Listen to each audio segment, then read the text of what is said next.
Hello, everyone.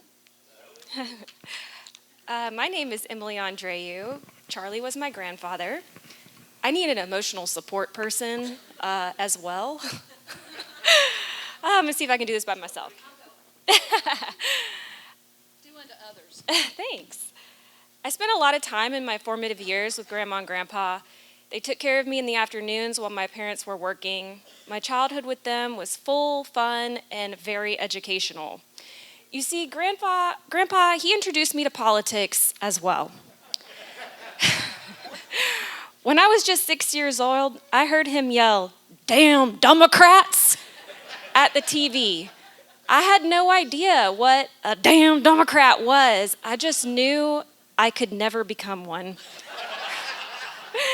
This was my first encounter with political education, Grandpa yelling at Fox News, something he did very well until the end. When we were kids, Grandpa had a way of keeping us in check. If we acted up, he chased us around the house with his leather belt. He never used it, but we scurried around the house anyway. He loved to chase us as much as we loved to hide. We would spend long, hot summer days at Fort Pickens, a beach park about an hour from Grandpa's house. Grandpa would catch mullet while Grandma parked us under the pier and out of the sun. We rode in the back of his truck to get there.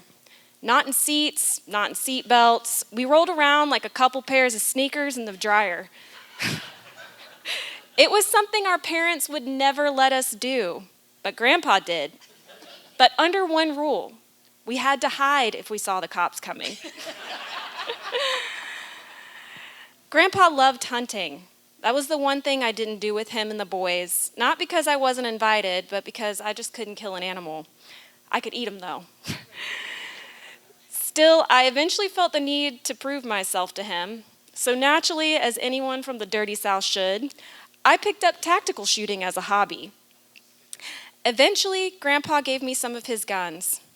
You see, some people inherit money or a timeshare in Mexico at the Palladium from their families. I didn't. I inherited a muzzle loader and some deeply rooted opinions about the U.S. government.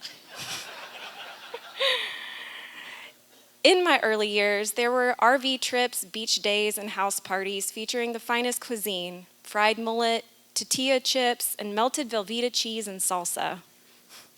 My childhood with Grandma and Grandpa was simple.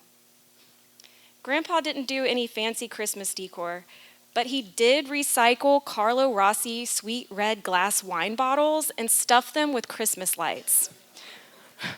When those bottles came out, Christmas had officially begun. In his final years, I watched Grandpa struggle. He didn't want to forget anyone, so he'd go through the names of all of us, family, military buddies, friends, etc. He wanted to keep them sharp in his mind. He would remind me to forgive people who hurt me, and he'd say something like, "You know, when you get to be my age, you just want peace with everyone."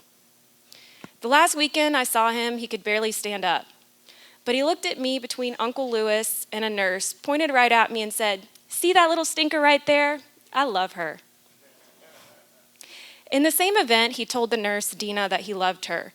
It was important to him to let everyone know that he loved them. She took great care of Grandpa, so much so that tears rolled down her cheeks.